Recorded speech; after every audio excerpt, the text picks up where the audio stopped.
Hello everyone, welcome to my channel. ఈరోజు మనం 10వ తరగతి తెలుగు నానార్థాలు నేర్చుకుందాం. అనృతం అసత్యం, సేద్యం వాణిజ్యం.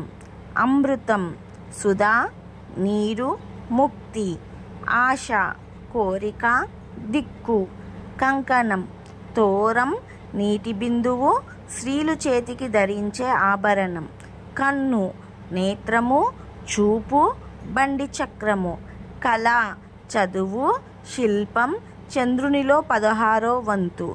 కాలం సమయం నలుపు చావు.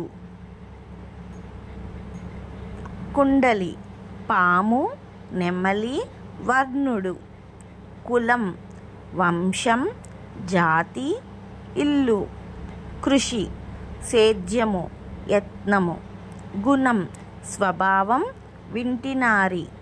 గురువు ఉపాధ్యాయుడు తండ్రి పండితుడు పురోహితుడు బృహస్పతి. చరణము పాదము పద్యపాదము కిరణము. ఇలాంటి ఇంపార్టెంట్ వీడియోస్ కోసం మా ఛానల్ని సబ్స్క్రైబ్ చేసుకోండి.